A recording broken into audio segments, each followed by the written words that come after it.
I'm Ted Bernhard with Cultiva Law. I'm a corporate transactional securities, tax, real estate attorney who specializes in the cannabis industry here, and particularly focusing on financing transactions for the cannabis industry. The speech today that I'm going to be giving is entitled Horror Stories.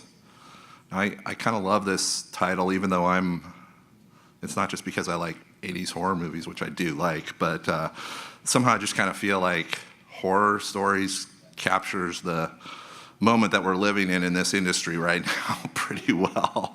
And so I'm gonna talk a little bit about some of the horror stories that I've had or heard about with clients of mine and people that I've known, with kind of a goal to help you avoid falling into some of the pitfalls that they have run into, and frankly prevent yourself from getting scammed, because there's a lot of scams going on out there in the startup world in general, but even more specifically in the cannabis area. How did this speech come about? Well, it first started out with a conversation that Mary Lou Burton, the organizer of this conference, and I had at a ORCA meeting, or Oregon Retail Cannabis Association.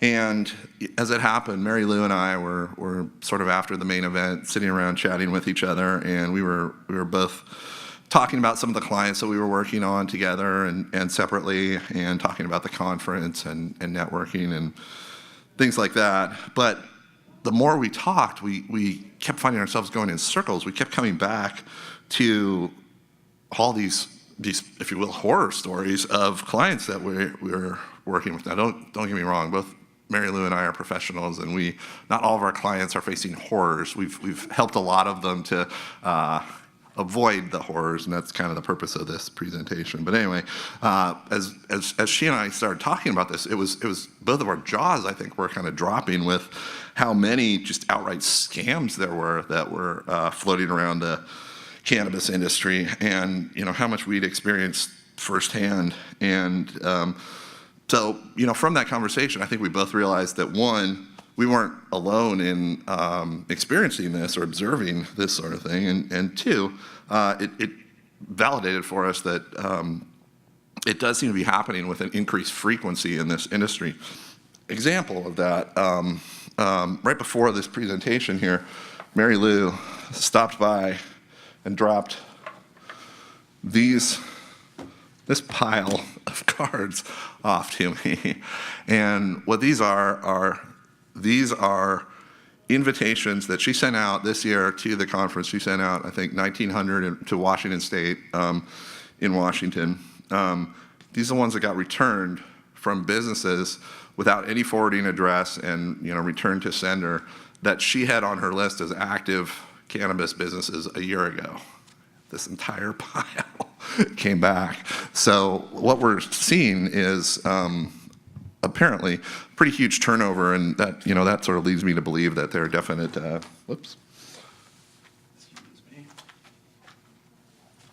are definite reasons that businesses are not turning out to be successful in this area. So that was kind of the beginning of the whole conversation, and since then I'm pretty clumsy today. I've spent I think way too many hours thinking about this topic, as that particularly how did we get to this point where I'm having to have this talk right now to this industry. I mean, this is a new industry. There are a lot of a good, solid community. The participants are genuinely committed to doing something good for society. Why are there so many shysters and hustlers and con artists in this industry? Now, I've been practicing for about 25 years now, and so I've seen a lot of different industries, different individuals, different companies, and a lot of different scams. And so, I mean, what I started wondering was, is this really anything different than what I saw in the dot-com bubble in the 90s, or the mortgage bubble in the mid-2000s, or the clean energy tax credit bubble that we saw in the end of the 2000s? Or is this just really the same sort of thing that happens all the time in new industries? As I was kind of contemplating that question the other day over coffee in the morning newspaper, the Washington Post, I came across an article about the Fry Festival. I don't know whether you guys have heard about that or not, but it was supposed to be a music festival at an island in the Caribbean that cost like $100,000 or something to attend, and then it turned out to basically have people living in tents with cheese sandwiches and no artists performing, and just a big scam. People are going to jail for it. But anyway, Netflix and Hulu just sort of came out with documentaries about it. It happened about a year or two ago. And so the Times was talking about the, excuse me for 1 second here, so these don't fall on the floor. I'm just gonna put them on the floor. So the headline that caught my attention was, yes, it takes 2 Fry Festival film documentaries to fully convey how easily we're all scammed. I was like, oh, that's interesting. But you know, it caught my attention, and I started reading through the article, and I came up with, in about the middle of the article, there was this quote that really stuck with me, and this is what I wanted to share with you. It says, the author said in this paragraph, he says, "It's no surprise that the 21st century is rife with epic degrees of fraud and gullibility. It can be as simple as someone creating a self-image on social media that is so enviably perfect that they can become a paid influencer simply on the fantasy that they are cooler than you. It can also be as complicated as an oft-failed businessman rebranding himself and getting elected president." I'm not touching that. And the quote that really stuck with me was from a senior writer from the New Yorker magazine. He said, "In the millennial era, scamming is the very air we breathe."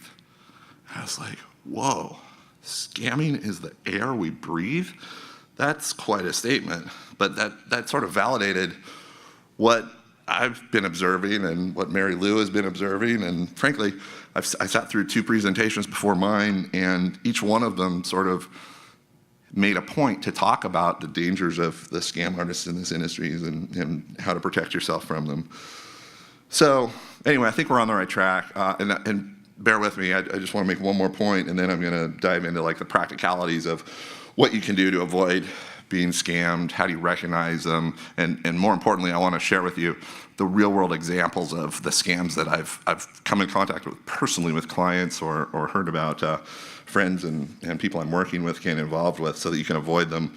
But on that question that's in the back of my mind is, are these scams different than they were 10 years ago or 20 years ago? Or are we seeing, you know, the exact same thing just amplified by social media? After thinking about that a lot, I think I've got a preliminary hypothesis, and that is that they are different. And the reason I think it's different is in the old days, and I'm talking like 10 or 15 years ago or whatever, there was sort of an unspoken consensus among investors and entrepreneurs and investment bankers and venture capitalists and angels and those sorts of things that it took time and effort to build a company, and that true investors were sort of in it for the long haul. And the long haul was 5 years, 7 years, 10 years.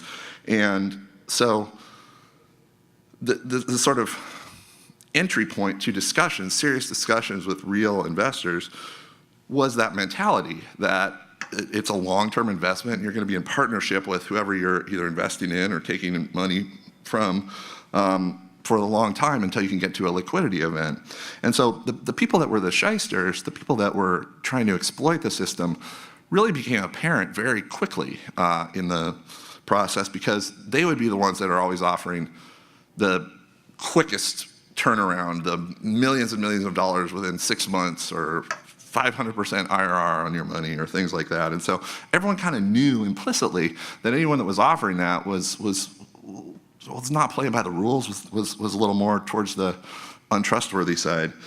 But what I'm seeing now, and this is what causes me to lose sleep at night, and what, you know, I think should cause us all to be a bit wary, is that this new generation, as you'll see, of scams that I'm talking about, is not so easily identifiable, because it's coming from within the system. what's happened apparently, in my observation, is that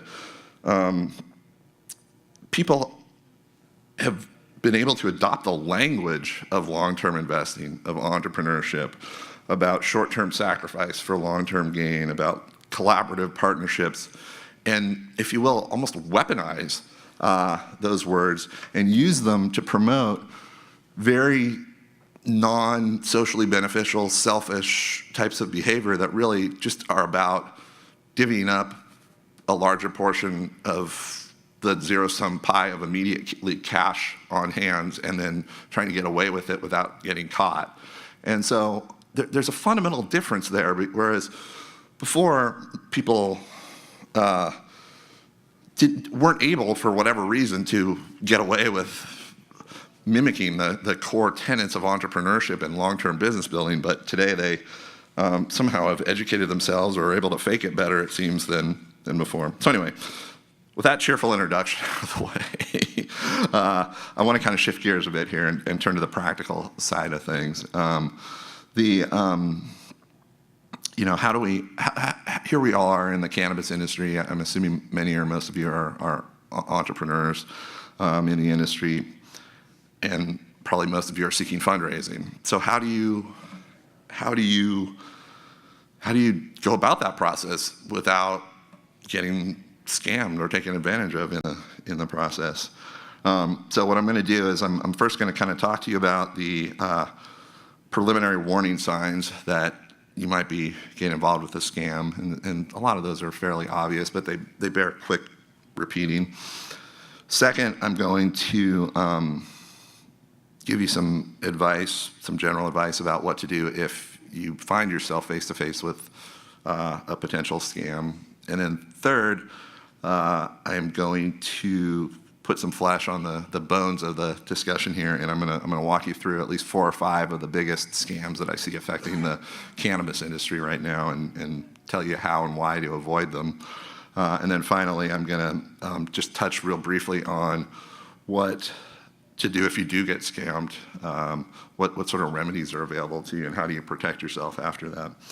And then after that, I'm gonna take questions from the audience. Feel free to, if you have questions as I say something, feel free to ask. I'm more than happy to entertain them along the way too. But I don't want this to be, this is the second speech I gave. I just gave it to the investors as well.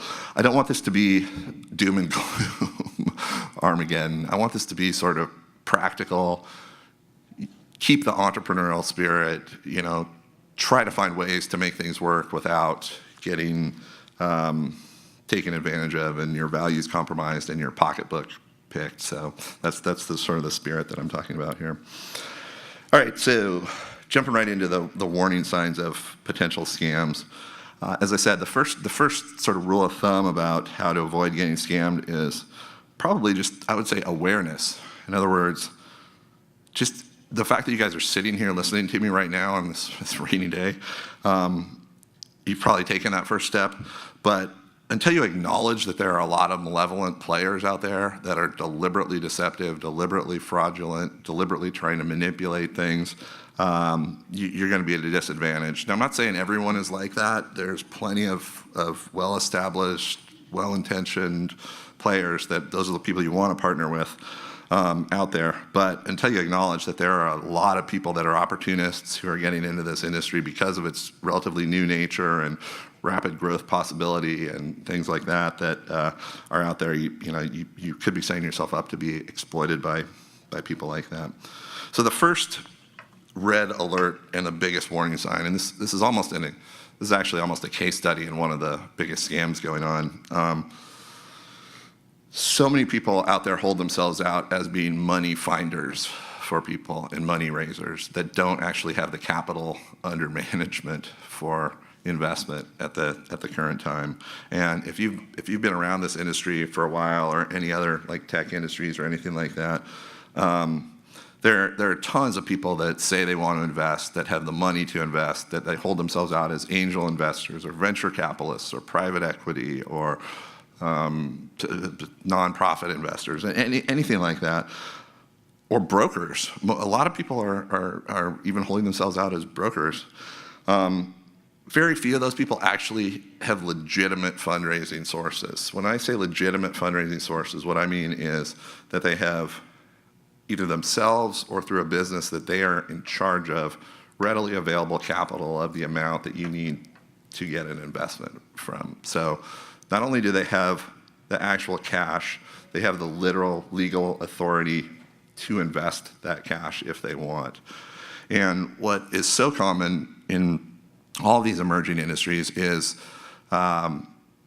brokers who hold themselves out as being one of those types of people and saying that they have this money or can get this money on short notice or are ready to invest when really they have to go back out and raise the money after they've agreed to the terms with you or start negotiating with you or things like that.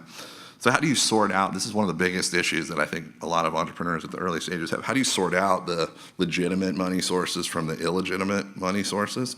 Well, I think the biggest couple of items to keep in mind are, if you're the one raising money and they ask for a fee from you up front, that should be a big warning sign. First of all, just so you know, people who are acting as brokers need to be licensed by the SEC. It's securities law, and if people are acting as intermediaries between funding sources and companies, they need to be licensed. Now, people who are consultants or money finders or things like that, there are exceptions that those people can provide valuable services and not be required to register. But the first step is, if they're acting as a broker, holding themselves as a broker, are they actually registered as a broker?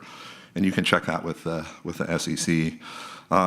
But second of all, regardless of registration or not, if they're telling you that they need a retainer up front from you to prove that you're worthy of that you're worthy of their time, or they're talking about non-refundable expenses or things like that, walk away. I mean, there are legitimate funding sources. Legitimate investors invest with the expectation of a return over the long haul. They're not trying to scam you out of $10,000 or $15,000 up front and then walk away because they can't perform. The brokers that do that, or the people that do that, are the ones that basically know that they can't perform because technically they get a percentage if the deal is successful, and are just trying to squeeze as much out of you as possible. So be super careful about that. I'm not saying all money brokers are bad. I think it's important to have good networks and find legitimate money sources, but just be super careful about that. The other thing that's sort of a huge red alert is, and this one recurs over and over again, if the people you're talking to, if the process seems too quick or too simple or too easy, like their due diligence process, then forget about it. If they're cutting shortcuts on these types of investment decisions where multi-millions of dollars or hundreds of thousands of dollars are at stake, you can almost be guaranteed that they're not legitimate investors. It takes time. People can move fast in the internet age, but it takes time to draft documents, negotiate term sheets, do iterations back and forth between lawyers and things like that. And if they're promising, oh, I'll have you this money by the end of the week or the next 72 hours or whatever, all we have to do is blah, blah, blah. No, that's not how it works. And also, true investment funds have partners and boards that they are responsible to, and those people make the investment decisions, so they have to do due diligence and make reports to the investors, get their approval, then go through all the other stuff that I was talking about. So anyone that's sort of promising to get you money super easily or in a abbreviated form of the process, watch out for. Let me see here. Yeah. So how to avoid getting scammed in the first place? My advice is, if your spidey senses are telling you that this looks like a scam, just check your ego at the door and walk away. There's plenty of other fish. I know it doesn't seem like that when you're a struggling entrepreneur, but there's plenty of legitimate fundraising sources out there. And if something gives you the creepy crawlies, then just move on. You're probably right. There's the percentage of scammers to legitimate is so high that you have to have the confidence to be able to walk away from that sort of thing. But the best, I think, protection against getting scammed is not a single thing. It's constantly triangulating on the people you're dealing with, whether that means doing a background check on people, whether that means talking to your personal network, asking for representative deals that they've done, asking for documentation on their investment fund, doing a credit or criminal background check on them, looking on the SEC for other transactions they've been involved, all those sorts of things. None of them in and of themselves is going to be a guarantee that you're going to catch someone who's being disingenuous about what they're doing. But together, you got a pretty good chance. The way I kind of look at it is, it's sort of like pattern recognition. If you think of a TV screen and every data point that you have sort of being a pixel on that TV screen, if you just have 1 pixel or 2 pixels, you can't really see the picture. But if you have 10 or 15 or 20, it gradually starts coming into focus and you can see what you're dealing with. And so I strongly recommend having enough data to, people's true colors tend to come out, and people, weirdly, they actually tend to just tell you what they are if you give them enough time. And so give them a chance, listen, ask questions, ask for documents, and if they get offended at that, run. I mean, seriously, if someone's legitimate, why would they be offended at being asked to prove that they're legitimate? If they get defensive, that's a huge thing. One recommendation that I would have for anyone who's interested in this topic is there's a great book called The Confidence Game, Why We Fall for It Every Time, that came out in 2016. It's written by Maria Konnikova, and she's a Harvard and Columbia University PhD in psychology. And it's just a fascinating book from a cognitive and social psychologist who not only describes like the theoretical basis of why it's so easy to get taken advantage of and hustled and conned, but also she interviewed some of the most famous con artists around. Like, I don't know whether you saw the movie Catch Me If You Can, but I think she talked to that guy and writes several chapters about his story in the book. And it's just a very revealing dynamic, and I recommend that if you get a chance. It's not a super long book. It's only like 100, 150 pages or whatever, but it's well worth the time to get sort of a framework, and you'll come away going, oh man, I feel like I could be vulnerable to that too after you read it, and I think that's a good inoculation. All right, so that's sort of my preaching and the general topics, but here, this is kind of what I really wanted to get to today, and that is talking about the actual scams that we are seeing in 2019 in the cannabis and the CBD space. I have to give a caveat before I go into these. Almost all scams sort of originate with one bit of truth or one successful transaction or whatever. So please, when I'm listing off these scams, don't take what I'm saying as saying everything that sounds like this in this particular category is a scam. What I'm saying is that while there may be some truth in these particular categories of scams, and there are certainly examples of success, the vast majority of the transactions in here are not those successful ones. And if you decide to go ahead with them, just know that you're trying to buck the odds, and that there are a lot more people out there that have been hurt and harmed and lost their money from trying to follow these things than actually succeeded. So the first one, and probably the most prevalent one that I've seen over the past couple of years, is what I call the Canadian shell company scam. And if any of you are in the industry and have tried to raise a significant amount of money here in the Northwest, you probably run into this one way or another. It's not an outright scam. Okay, I just read an article about a guy who literally is a billionaire on paper right now because he orchestrated one of these these transactions in the cannabis industry within the last year, and he's got publicly traded stock on NASDAQ that makes him a billionaire. So it can be done, but what you have to understand is that there's a lot of interest, and there has been over the past couple of years, specifically in Canada, in investing in US-based cannabis operations of one form or another. the securities markets up in Canada are very differently regulated than the US securities markets. They are more permissive in terms of the fact that what they allow is they allow these blind pool companies up there, which are really nothing more than a shell company, to operate, be registered, and raise investment capital. And so what you have is you have an entire industry up there of empty companies looking for a business to merge with or acquire or buy the assets of, and an entire brokerage industry built around promoting those sorts of things. And so what we've seen happening a lot recently is that those promoters, those brokers have reached out or shown an interest in cannabis companies in Oregon and Washington, and they usually propose some sort of reverse merger acquisition where the operating company, your company, that has the licenses or the real estate or the intellectual property or whatever, gets acquired by the Canadian shell company in a reverse merger. And then after that merger is done, they're already registered on the exchanges up there, and they promise that they can raise additional money, which will expand the growth operations of the businesses. The problem is, one, in the process, a lot of times, the selling company, the actual operating company, loses a substantial amount of control in the process at the board level, at the shareholder level, at the management level, and find themselves without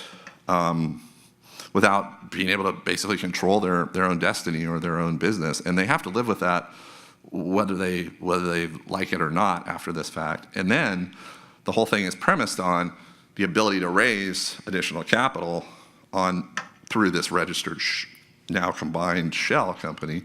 And it's not a slam dunk, even though the brokers would like you to believe that you can do that. There are some stigmas associated with Canadian exchanges. The people know that the brokers up there are more promoters than transaction facilitators, and so there's a ton of companies that I've dealt with that have been approached by or have tried to do transactions with these Canadian shell companies promising millions, tens of millions of dollars for cannabis businesses based here in the States. And like I said, there's at least one that's succeeded, only one that I know of, but the rest of them I've been on the backside in litigation trying to work out the fact that people feel like the promises were never upheld by the Canadian side, and they lost control of their company and their assets and their brand and the business that they'd been trying to build for the past 4 years. So if it sounds really good, investigate it. There are legitimate ways to do that, but just be super careful. The second, what I would call scam is what I refer to as the master grower scam.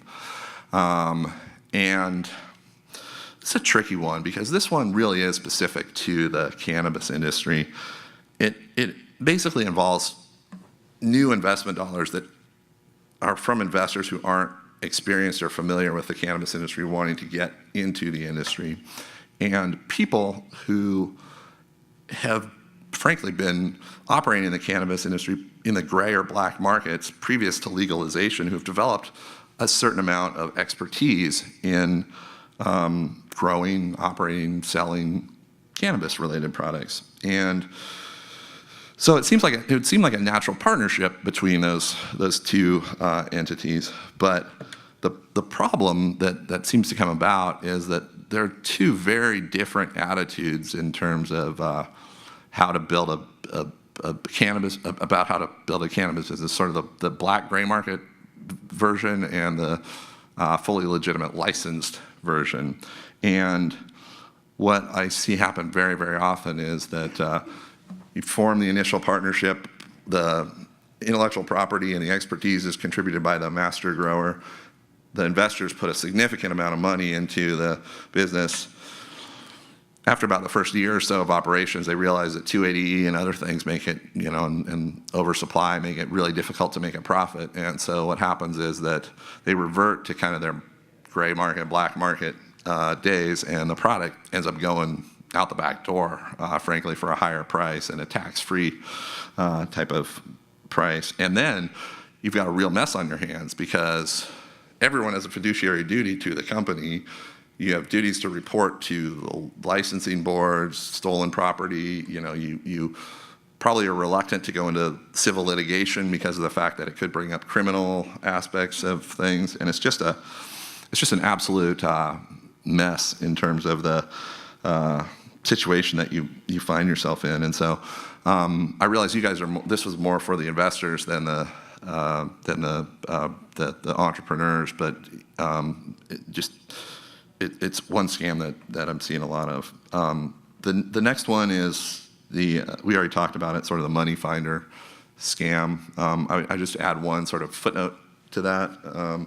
There's a particularly weird and disturbing scam going around right now that relates to the money finder type of thing. It's basically all the things I talked about before with the money finder, except that these people are claiming to be money finders who have access to money because they have some secret connections on Wall Street to do backdoor trading, interbank trading or something like that, that will basically allow them to make such a profit that they can then lend the money back at cheap rates to the company who's working with them, and they usually charge a fee up front for that. And what they try and do is they try and convince the entrepreneur to put a certain amount of money in trust or escrow, claiming that they can't use it until it's successful, and that by putting that money into escrow, it will enable them to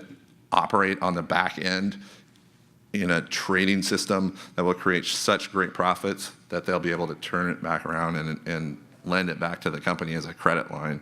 It sounds ridiculous, but you'd be astonished at like the credentials of the people that are promulgating this type of thing. They're lawyers, they're experienced financial executives. They deal with like the largest banks, and it's not just cannabis that they're targeting. I mean, I'm seeing this in commercial real estate, the tech industry, all those sorts of things. So I just wanted that one, I don't know where that came from or what's happening with that, but that's one to watch for, because I've had at least a half dozen of my clients, come to me with, oh, we've got a way to get a credit line for $5 million at 4% or something like that. And I'm like, next topic is I call this the hemp CBD industry scam, and another word for it is the broker's 6 levels deep scam.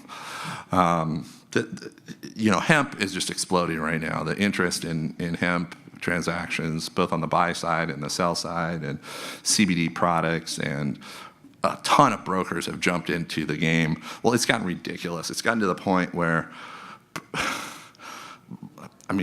no one trusts anyone, because all the brokers are claiming that they have product on the sell side, and all the buyers are claiming that they have money on the buy side.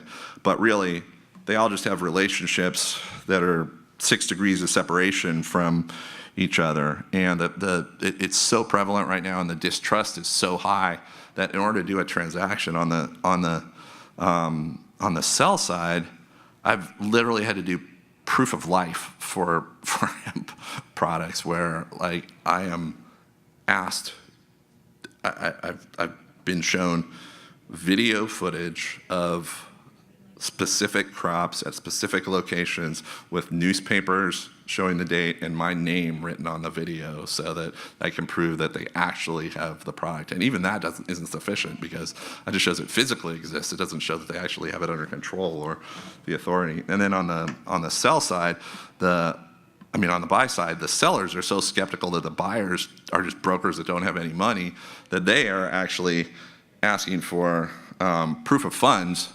that goes to a level I haven't really seen before. They're asking for, I had one lawyer tell me that the only way he would do a transaction with my buyer was if I personally, as a lawyer and a fiduciary, would vouch to him that I had in my own firm's escrow account the full amount of the purchase price for the product, and would write him a letter to the effect saying that it was under my control, that they parted with the money, and we were under agreement to use it for this purpose. I've never seen another industry where this level of paranoia and craziness is coming in. So, if you're dealing in hemp or CBD right now and you're dealing with brokers, just be super careful. What to do if after it's happened?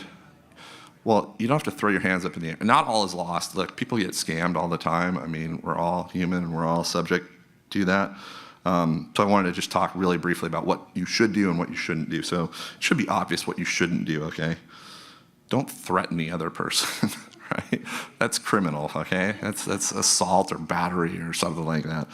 Don't do self-help. Don't break into their land and steal their crops or or try and repossess your equipment or whatever. That's trespassing. That's theft. That's illegal. That's conversion. Also, please don't engage in a social media war trying to discredit them. You're just opening yourself up to potential defamation claims and libel claims and things like that. I know it's frustrating and you want to do everything you can to resolve the situation, but those things are counterproductive. What is productive, however, is first of all, talk to your lawyer. He probably has some good advice about how to deal with that sort of situation. Lawyers there's a whole range of things that legal action can look like. It can be as simple as sort of a demand letter to people. Now, most of these jaded shysters aren't going to respond to that, but you can file a civil lawsuit. You can, one thing that people often forget, if it's a fairly small amount of money, you can go after them in small claims court for up to $10,000 in Oregon. And I've seen that work very effectively because a lot of times the defendant won't even respond to the complaint. They know they're in the wrong and they know they're going to lose. And attorneys are prohibited from participating in those hearings, and so you don't have attorney's fees on top of things. It's not a bad thing to think about if it's sort of a small type of thing. The other thing that attorneys can help you do is kind of point you to law enforcement agencies. People don't often necessarily think about, look, stealing someone's product, it's not just breach of contract, it could be theft, okay? It could be actual criminal activity. So the police department, if it's a federal issue, the FBI, and that's in addition to like the civil enforcement agencies like the DOJ at the state and federal level. The Consumer Financial Protection Bureau is another avenue. And then the last one that people always want to throw into the mix is they want to go to the licensing boards about these sorts of things. That's kind of a mixed bag. First of all, I want to be really clear. If you're the license holder, you may have a duty to report this to the licensing board anyway, and so it may not be an option. But if there is discretion one way or another into what you report, it's very difficult because someone else's wrongdoing could be attributed to you under your supervision, and so bringing it to the licensing board could actually jeopardize your asset, your license, and things like that. So it's kind of like, I kind of look at that as really a last resort as to what you can do. But the point I would make about this is don't give up and pursue all options depending upon the situation. I have seen recoveries. I have seen people just get, these scam artists, you become more of a headache to them than it's worth, and they'll just cough up some portion of the money or whatever, and you can all get on with your life. It's not easy because they anticipate this, but don't give up hope completely. All right, so in conclusion, before I take any last questions that there may be, I want to end with this story from that Confidence Game book that I was telling you about, because it's such a crazy story that it just stuck with me, but I think it captures the essence of the whole dilemma really well. So in that book, there's a story about a guy, I think it was back in the 70s, maybe the 80s, who essentially got promised by some shady characters that if he placed a bet with them on a horse race, they had inside information about which horse was going to win the race. And so the guy believed him and gave them their money to place the bet for him on the horse. As you can expect, it turned out that, one, the horse didn't win. They didn't have any inside knowledge. But two, they'd never even placed the bet in the first place. They just pocketed his money knowing that there was no way that the horse was going to win. And so the guy ended up losing all of his money. So anyway, the same guy like 6 months, 7 months later or whatever, was walking through the street, and he came across this same group of people who just defrauded him out of his money.